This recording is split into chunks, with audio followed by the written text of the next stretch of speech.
හැමෝම ආදරෙන් පිළිගන්නා Chanaka tricks and tips YouTube channel එකට මම චානක මදුශංක. ඉතින් මගේ කලින් තෙමෝ වීඩියෝ එකත් එක්ක ගොඩක් අය මට විවිධාකාර ප්‍රශ්න ඉදිරිපත් කරලා තිබුණා.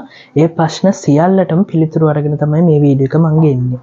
ඉතින් මගේ කලින් තෙමෝ වීඩියෝ එක බැලුවේ නැත්නම් මෙතන උඩ තියෙන link එකකින් හරි description එකේ තියෙන link එකකින් හරි ගිහිල්ලා ඒ වීඩියෝ එකත් බලලා මෙන්න කියලා මම ඔයාලට ආරාධනා කරනවා.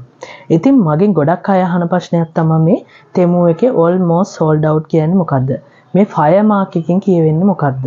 ඒ වගේම හරියටම බඩුවක් රිටර්න් කරන්නේ කොහොමද? මේ බඩුව වල qualityම බඩුව order කරන්නේ කොහොමද? අපි කාඩ් එක link කරාට පස්සේ මේකේ අමතර මුදලක් කැපෙනවද? මේ වගේ ගොඩක් ප්‍රශ්න මට ඉදිරිපත් කරලා තිබ්බා. ඉතින් මේ ප්‍රශ්න ඔක්කොටම සරලව පිළිතුරු දෙන්න තමයි මම මේ වීඩියෝ එක අරන් ඉන්නේ.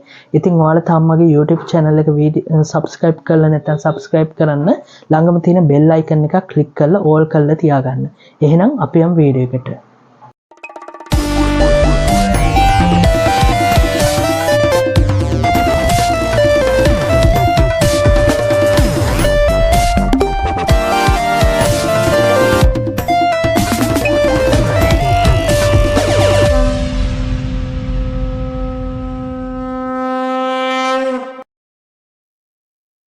ගොඩක් අයට තියෙන ලොකු ප්‍රශ්නයක් තමයි මේ අපේ අයිටම් එකක් බයි කරන්න ගියාම ඒකේ මේ almost sold out කියලා වැටෙන එක. ඉතින් මේක ගොඩක් අය වැරදි විදිහට තේරුම් ගන්න තිනවා.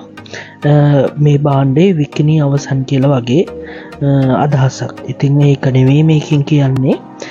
තෙමෝ ඇප් එකේ almost sold out කියලා දාන්නේ එයාලා අපේ මේක වැඩියෙන් විකිණෙන භාණ්ඩයක් කියලා පෙන්වන්න.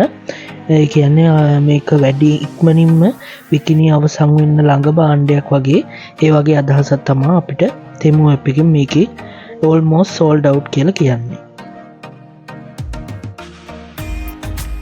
ඔයාලා අයිටම් එකක් මිලදී ගන්න යද්දී මේ වගේ fire mark එකක් නැත්නම් ගිනිසිලෝක වගේ ලකුණක් ඔයාලට දැක ගන්න පුළුවන්. මේකෙදි අදහස් කරන්නේ මේ අපි ගන්න හදන භාණ්ඩේ වැඩියෙන්ම විකිණෙන කලර් එක නැත්තම් සයිස් එක නැත්තම් ඒ කියන්නේ වර්ගය තමයි අපිට මේකෙන් පෙන්වන්නේ. ඒ කියන්නේ මේකේ වැඩියෙන්ම විකිණෙන්නේ මේ පාට හරි මේ වර්ගය හරි කියලා තමයි අපිට මේ fire mark එකෙන් අදහස් කරන්නේ. අපේ අයිටම් එකක් මිලදී ගත්තී සැලකිලිමත් වෙන්න ඕන ප්‍රධාන කාරණේ තමයි අපි ගන්න අයිටම් එක ඇත්තටම ඔරිජිනල් අයිටම් එකක්ද ක්වොලිටි අයිටම් එකක්ද කියලා.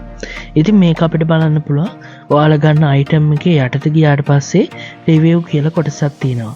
මේකෙදී ඒ ගත්ත මිලදී ගත්ත අයගේ අදහස් ඔයාලට ඉදිරිපත් කරලා තිනවා. මේකෙන් අපිට බලන්න පුළුවන් එයාලගේ එක්ස්පීරියන්ස් එක කොහොමද, ඒ අයිටම් එක හොඳද නරකද කියලා ඒ විදියට එයාලගේ රිවිව්ස් මේකේ ඉදිරිපත් කරලා තිනවා. ඒ වගේම අපිට ඔරිජිනල් ෆොටෝස් එහෙම බලා ගන්නත් පුළුවන් මේ අයිටම් එකේ. ඒකිනුත් අපිට තීරණය කරන්න පුළුවන් මේ ෆොටෝස් වලට ඇත්තටම සමාන ෆොටෝස්ද කියලා මේකේ තියෙන්නේ. ඉතින් මේ විදියට අපිට ඒ අයිටම් එක විකිනිච්ච ගානෙන් වගේම ඒ වගේ දේවල් වලින් අපිට මේකේ තීරණය කරගන්න පුළුවන් මේ අයිටම් එක ඇත්තටම ක්වොලිටි අයිටම් එකක්ද කියලා.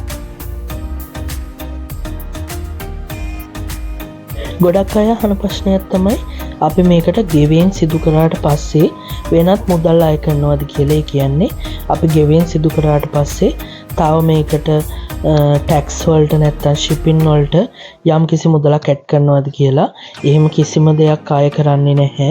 අපි කාඩ් එකෙන් මේකට පේ කරාට පස්සේ අපිට ගෙදරට මේක ෆ්‍රී ඩිලිවරි වශයෙන් ගෙදරට මෙනවා. ඒ වගේ කිසිම මුදලක් ඇඩ් වෙන්නේ නැහැ. ඒ වගේම අපි කාඩ් එක සේව් කරන්නේ නැති නිසා අපිට මේකේ වෙනත් මුදලක් කාඩ් එකකින් උනත් කැපෙන්නේ නැහැ. ඒ ගැන කිසිම දෙයක් කිසිම විදියට අපි බය වෙන්න ඕනේ නැහැ. මේ තියෙන මන්දාප ඕඩර් එකක්. මේකෙදි අපිට ට්‍රැක් කියන තැනට ගියාට පස්සේ ඔයාලට බලා ගන්න පුළුවන් මේ අපි දාපු ඕඩර් එක කොහොමද මේක එයාපෝට් එකට ගිහිල්ලාද, එයාපෝට් එකෙන් ලංකාවට ඇවිල්ලාද, ඊට පස්සේ කොයි අවස්ථාවේදී තින්නේ කියලා අපිට මේකෙදි පෙන්වනවා. ඒක නිසා කිසිම බයක් වෙන්න ඕනේ. අපිට නිවසට එනකම්ම මේකේ විස්තර ඔක්කොම අපිට දෙන නිසා අපිට නිවසට මේක එන්නේ කවද්ද කියලා පවා දැනගන්න පුළුවන්. ඒ වගේම මේකේ යාලා දෙන දින ගානට වැඩි වුණත් අපිට ඩොලර් එකක ප්‍රමාණයක් යාලා ලබා දෙනවා කියලා දාලා තිනවා. ඉතින් ඇත්තටම හොඳ ඇප් එකක් තමයි මේ තෙමු ඇප් එක. ඉතින් මගේ පළවෙනි ඕඩර් එක ආපු ගමන්ම මම ඔයාලට වීඩියෝ එකක් දානවා.